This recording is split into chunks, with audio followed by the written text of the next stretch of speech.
Have you ever felt truly safe in a place as ordinary as Walmart? For most of us, it's just another stop on a busy day. A place to grab groceries, pick up last-minute essentials, or wander the aisles in search of something we forgot we needed.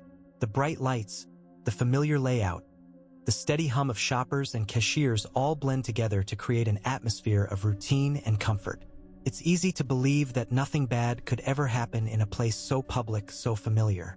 But that sense of security is often just an illusion.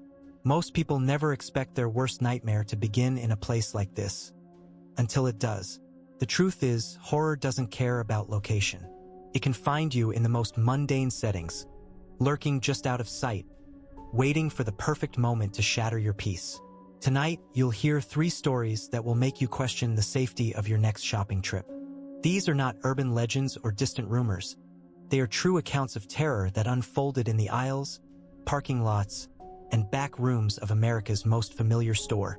After this, you may never look at Walmart the same way again. It was supposed to be a quick trip.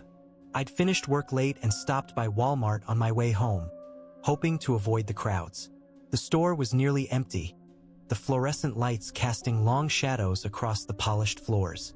I grabbed a basket and started down the first aisle, my mind on my shopping list and nothing else. That's when I noticed him, a man in a dark hoodie, lingering by the end cap, pretending to browse but glancing up every time I moved. First, I brushed it off. Maybe he was just waiting for someone, or maybe he was as tired as I was. But as I made my way through the store, I kept seeing him. In the cereal aisle, he was there, pretending to read the back of a box. In the frozen food section, he stood by the doors, his eyes following me in the reflection. I tried to convince myself it was a coincidence, but the feeling of being watched grew stronger with every step. I changed my route, doubling back and skipping aisles, but he always seemed to reappear, never too close, never too far. My heart started to race. I clutched my phone, debating whether to call someone or alert an employee, but I didn't want to overreact. Maybe I was just being paranoid. Still, I couldn't shake the sense of dread that settled over me like a heavy blanket. I decided to test him. I left my cart in the middle of an aisle and walked toward the garden center, a part of the store I had no reason to visit. Sure enough, within minutes, he appeared at the end of the aisle, pretending to examine a display of patio chairs. I ducked into the restroom, locked myself in a stall, and tried to steady my breathing. My hands were shaking as I texted my roommate, telling her where I was and what was happening. After a few minutes, I peeked out. The coast seemed clear, so I hurried back to the main part of the store, determined to check out and leave as quickly as possible. But as I approached the self-checkout, I saw him again, standing by the exit, his gaze fixed on me. I felt trapped, panic rising in my chest. I scanned my items as fast as I could, my eyes darting between the screen and the man by the door. When I finished, I hesitated, unsure whether to walk past him or wait for help. That's when an employee approached, asking if I needed assistance. I nodded, trying to keep my voice steady as I explained that I thought someone was following me. The employee's expression changed instantly. She offered to walk me to my car, and together we made our way through the sliding doors and into the parking lot. The man was nowhere to be seen. I scanned the rows of cars, half expecting him to jump out from behind a vehicle, but the lot was empty. The employee waited until I was safely inside my car, then watched as I locked the doors and started the engine. I drove home with my heart pounding, checking my mirrors every few seconds, convinced I was being followed. That night, I couldn't sleep. Every sound made me jump. Every shadow looked like a threat. The next day, I called the store to thank the employee and ask if they'd seen the man again. They hadn't, but they promised to keep an eye out. I never saw him again, but the fear lingered. I changed my routines, avoided shopping at night, and always made sure someone knew where I was. To this day, I still wonder how he found me, and if he's still out there, waiting for another chance. The memory of his eyes following me through those aisles is something I'll never forget. It's a reminder that even in the most ordinary places, danger can be just a few steps away, watching and waiting for the perfect moment to strike. It's easy to let your guard down in places that feel familiar and safe. Statistics show that crimes in public spaces like big box stores are more common than most people realize. The constant flow of shoppers, the bright lights, and the presence of employees create an illusion of security, but that comfort can be dangerously misleading.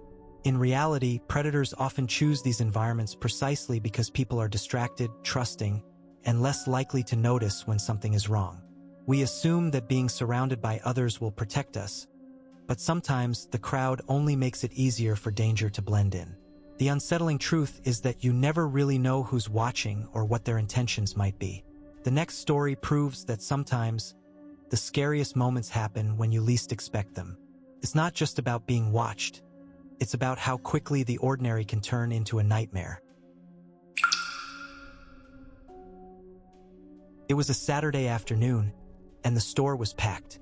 I was there with my 6-year-old daughter, Emily, picking up groceries and a few school supplies.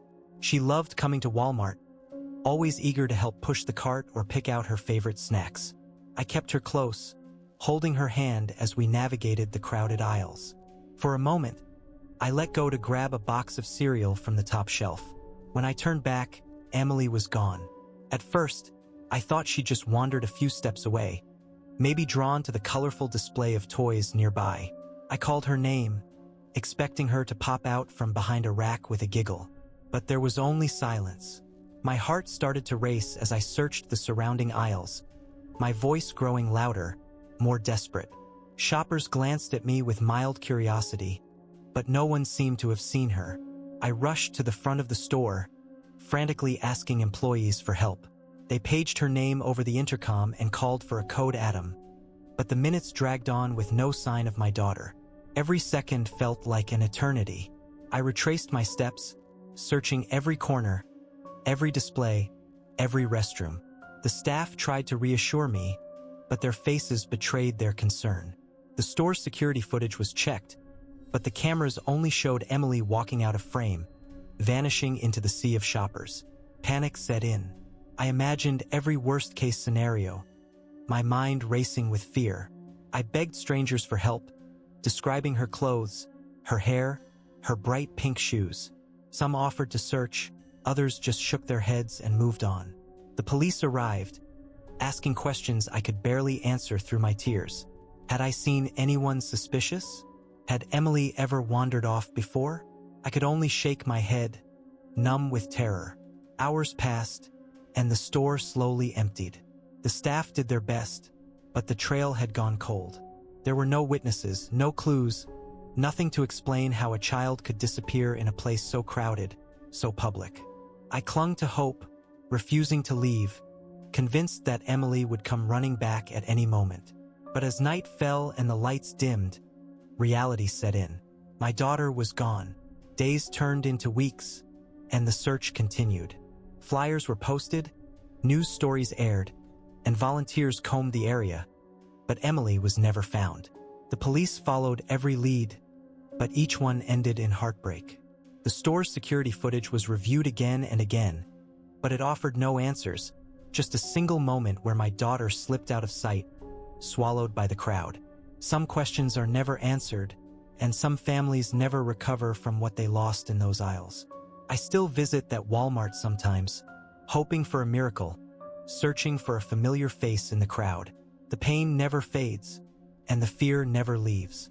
Every time I see a child wandering alone, I want to scream for someone to pay attention, to hold them close, to never let go.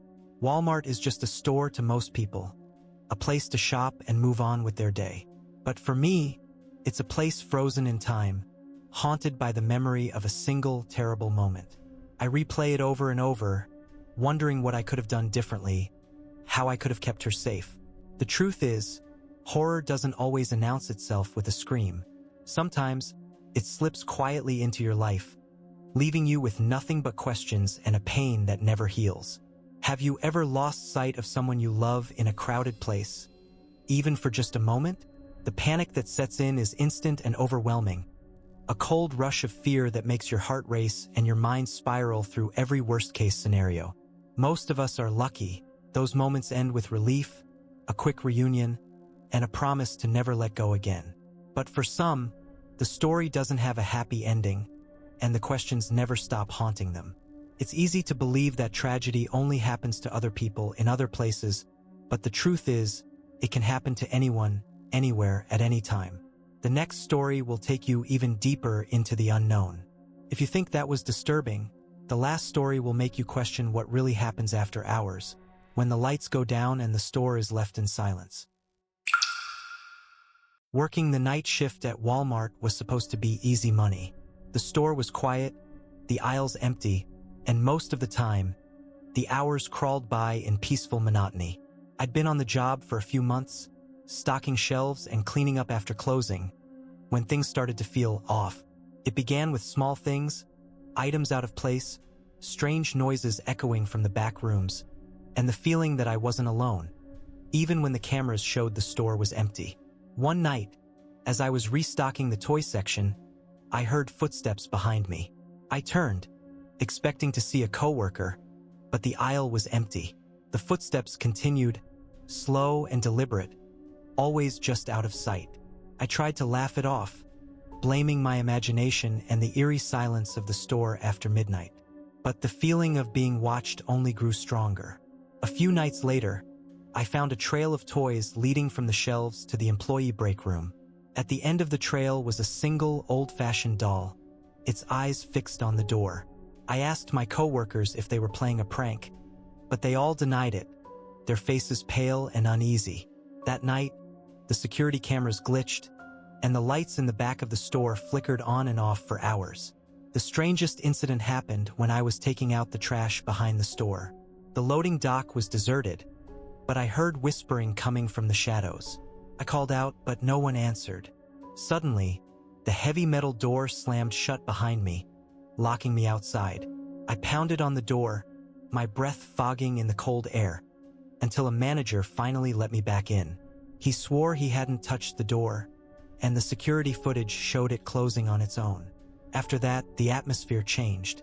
My coworkers started calling in sick, refusing to work the night shift. Those who stayed told stories of seeing figures moving between the aisles, of hearing voices over the intercom when no one was at the controls. One night, I caught a glimpse of a shadow darting past the electronics section, moving faster than any person could.